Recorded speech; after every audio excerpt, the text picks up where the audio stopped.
जय श्री राधे गोविंद। श्री हरिवंश। हमारी प्रिया जो हम सब पर अपनी कृपा दृष्टि सदैव बनाए रखे। आज हम इस वीडियो में वैशाख मास महात्म्य अध्याय 2 सुनेंगे।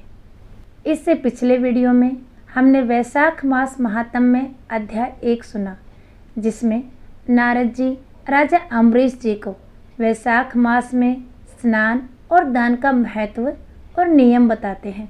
और अब हम शुरू करते हैं वैशाख मास महात्म्य अध्याय 2।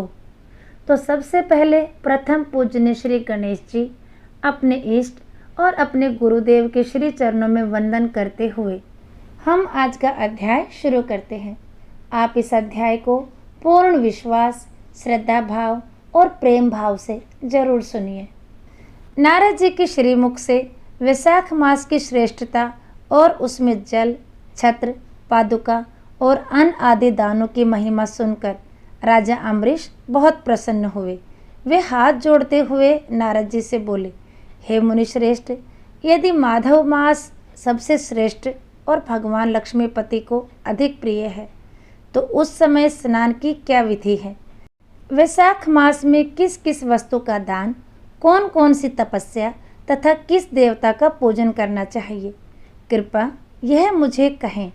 नारद मुनि बोले, हे राजन, मैं तुम्हें सबसे पहले दान करने योग्य चीज़ों की व्याख्या करता हूँ, क्योंकि शुभ कर्मों को बढ़ाने का सबसे आसान उपाय है सुपात्र को दान करना।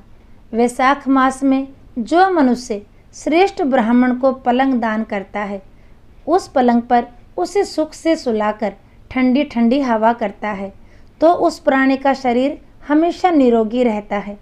नारद जी बोले, वैशाख मास में धूप से तपे और थके मांदे ब्राह्मण को आरामदायक सुखद पलंग देकर मनुष्य कभी जन्म मृत्यु आदि के कलेशों से कष्ट नहीं पाता। उस पलंग पर ब्राह्मण के शयन करने से जीवन भर के उसके जाने अनजाने में हुए पाप नष्ट हो जाते हैं। जो मनुष्य वैशाख मास में तकिए का दान करता है, वे 7 जन्मों तक सुख भोगता है, फिर अपने 7 कुलों को लेकर मोक्ष को जाता है।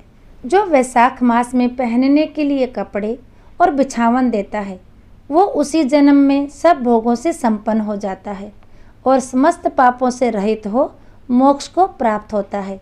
हे राजेंद्र, जो मनुष्य वैशाख मास में शैया दान करे, वो इसी जन्म में सभी सुखों को भोगता है। उसके कुल की वृद्धि होती है, उसे कोई रोग नहीं होता, उसे बड़ी आयु, निरोग्यता, यश और धैर्य मिलता है। इस मास में दान आदि करने का अपार फल है। जो तिनके की बनी या अन्य खजूर आदि के पत्तों से बनी हुई चटाई दान करता है, उसकी उस चटाई पर साक्षात भगवान विष्णु शयन करते हैं। चटाई देने वाला बैठने और बिछाने आदि में सब ओर से सुखी रहता है। जो सोने के लिए चटाई और कंबल देता है, वह उतने ही मात्र से मुक्त हो जाता है। निद्रा से दुख का नाश होता है, निद्रा से थकावट दूर होती है और वह निद्रा चटाई पर सोने वाले को सुखपूर्वक आ जाती है। हे राजन, जो वैशाख मास में कंबल का दान करता है, वह अकाल मृत्यु से छूटकर 100 वर्ष तक जीवित रहता है। धूप से कष्ट पाए हुए ब्राह्मण को जो पतले वस्त्र दान करता है, वो पूर्ण आयु और परलोक में उत्तम गति को पाता है।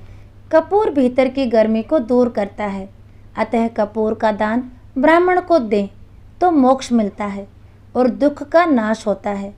जो ब्राह्मण को फूल और रोली यानी कुमकुम देता है, वह लौकिक भोगों को भोगकर मोक्ष को प्राप्त होता है।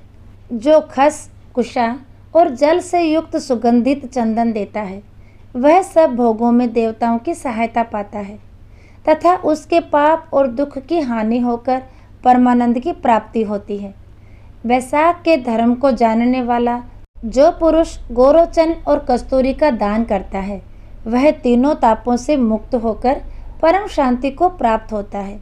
जो विश्रामशाला बनवाकर प्याऊ सहित ब्राह्मण को दान करता है, वह लोकों का राजा होता है। जो सड़क के किनारे बगीचा, पोखर, कुआं और मंडप बनवाता है, वह धर्मात्मा होता है। उसे पुत्रों की क्या आवश्यकता? उत्तम शास्त्रों को सुनना, तीर्थ यात्रा, सत्संग, जलदान, अन्नदान, पीपल का वृक्ष लगाना तथा पुत्र, ये 7 प्रकार के संतान देवताओं ने कही हैं। इसलिए संतान की इच्छा करने वाले को ये कर्म अवश्य करना चाहिए। जो वैशाख मास में तापनाशक छाछ दान करता है वह इस पृथ्वी पर विद्वान और धनवान होता है। धूप के समय मट्ठे के समान कोई दान नहीं है, इसलिए रास्ते के थके मांदे ब्राह्मण को मट्ठा देना चाहिए।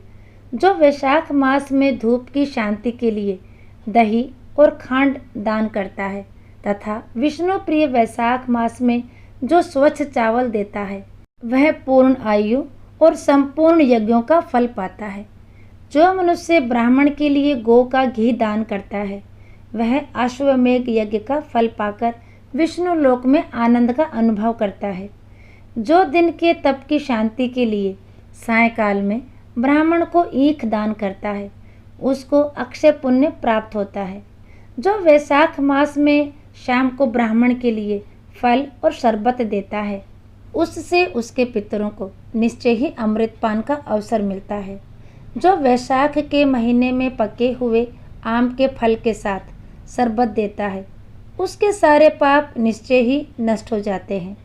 जो वैशाख की अमावस्या को पितरों के उद्देश्य से कस्तूरी, कपूर, बेला और खस आदि से बना शरबत से भरा हुआ घड़ा दान करता है वह 96 श्राद्ध करने जितना पुण्य पाता है।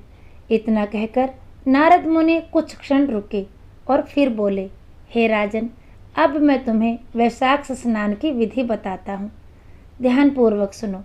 जैसे रसों में दूध, दूध में दही और दही में घी उत्तम है, ऐसे ही मासों में कार्तिक मास, कार्तिक मास से माघ और माघ मास से वैशाख मास अधिक उत्तम है। इसमें किए हुए शुभ कर्म बरगद की डालियों की तरह दिन पर दिन बढ़ते रहते हैं।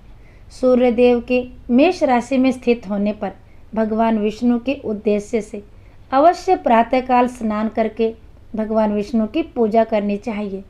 महिरथ नामक एक राजा था जो सदा कामनाओं में आसक्त और अजितेंद्रिय था। वह केवल वैशाख स्नान के सुयोग से स्वतः वैकुंठ धाम को चला गया। वैशाख मास के देवता भगवान मधुसूदन हैं, अतएव वह सफल मास है। वैशाख मास में भगवान की प्रार्थना का मंत्र इस प्रकार है। मधुसूदन देवेश वैशाखे मेषगे रवो प्रातः स्नानम करिष्यामि निर्विघ्नं करो माधव। अर्थात हे मधुसूदन, हे देवेश्वर माधव, मैं मेष राशि में सूर्य के स्थित होने पर वैशाख मास में प्रातः स्नान करूंगा। आप इसे निर्विघ्न पूर्ण कीजिए। इसके बाद इस मंत्र को बोलते हुए अर्घ्य प्रदान करना चाहिए। वैशाखे मेष के भानो प्रातः स्नान प्रायणः अर्धे तहम प्रदास्यामि ग्रहाण मधुसूदन। अर्थात सूर्य के मेष राशि पर स्थित रहते हुए वैशाख मास में प्रातः स्नान के नियम में संलग्न होकर मैं आपको अर्घ्य देती हूँ। मधुसूदन, इसे ग्रहण कीजिए।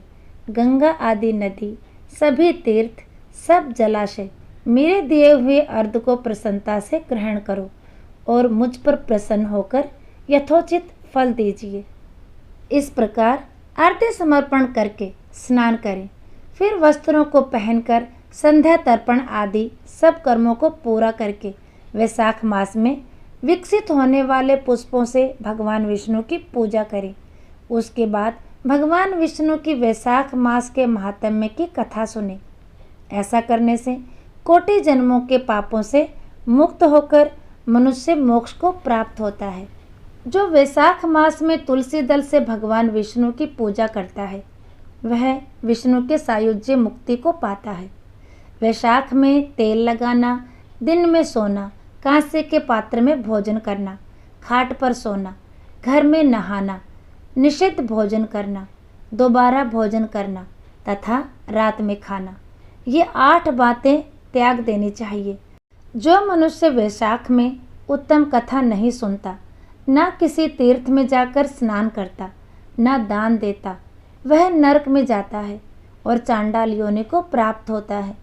फिर उसे कुत्ते की योनि 100 वर्ष तक प्राप्त होती है। फिर गधे या खच्चर की योनि प्राप्त कर नरकगामी होता है। जो वैशाख में व्रत का पालन करने वाला मनुष्य यदि पत्ते में भोजन करता है, वह सब पापों से मुक्त हो विष्णु लोक में जाता है। जो विष्णु भक्त पुरुष वैशाख मास में नदी स्नान करता है, वह 3 जन्मों के पाप से निश्चय ही मुक्त हो जाता है। जो प्रातःकाल सूर्य उदय के समय किसी समुद्र गामिनी नदी में वैशाख स्नान करता है, वह 7 जन्मों के पाप से तत्काल छूट जाता है। जो मनुष्य 7 गंगाओं में से किसी में भी उषय काल में स्नान करता है, वह करोड़ों जन्मों में उपार्जित किए हुए पाप से निसंदेह मुक्त हो जाता है। जाह्नवी यानी गंगा, वृद्ध गंगा यानी गोदावरी, कालिंदी यानी कि यमुना, सरस्वती, कावेरी, नर्मदा और वेणी, ये 7 गंगाएं कही गई हैं।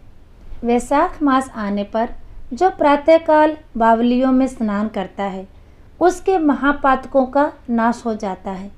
कंद, मूल, फल, शाक, नमक, गुड़, बेर, पत्र, जल और छाछ, इनमें से जो भी चीज़ें वैशाख मास में दी जाती हैं, वह सब अक्षय होती हैं। ब्रह्मा आदि देवता भी बिना दिए हुए कोई वस्तु नहीं पाते। दान ना करने से दरिद्रता आती है। अतः सुख की इच्छा करने वाले पुरुष को वैशाख मास में अवश्य दान करना चाहिए। जो कोई धन संपन्न ना हो, दरिद्री हो या पराधीन हो, उसे जो वस्तु मिल जाए वो ब्राह्मण को दान देनी चाहिए। जैसे कोई बड़ा मकान अच्छा, सुंदर और सब सामग्रियों से सजा हो, मगर उस पर छत ना हो, तो वह मकान शोभा नहीं पाता। जैसे दया ना होने पर सब गुण बेकार हैं। जैसे बढ़िया भोजन भी बिना नमक के स्वाद नहीं लगता। जैसे कोई कुरूप स्त्री श्रृंगार होने पर भी अच्छी नहीं लगती, ऐसे ही वैशाख मास में जो धर्म, कर्म या स्नान आदि नहीं करता, उसका किया सब व्यर्थ है। वैशाख मास में तीर्थ यात्रा, जप, यज्ञ, दान और होम आदि का फल मनुष्यों को कई गुना अधिक होकर मिलता है और तुरंत फल मिलता है। भगवान मधुसूदन इस मास के देव हैं। जिसने किसी प्रकार भी वैशाख मास में भगवान मधुसूदन का पूजन नहीं किया, वह मूढ़ बुद्धि शुकर की योनि पाता है। वैशाख मास महात्म्य में अध्याय 2 समाप्त हुआ। इससे आगे का वृतांत हम अध्याय 3 में सुनेंगे। उस अध्याय को भी आप ज़रूर सुनिए। तो आज का वीडियो यहीं तक, फिर मिलेंगे अगले वीडियो में। तब तक के लिए सभी को प्रेम भरी राधे राधे।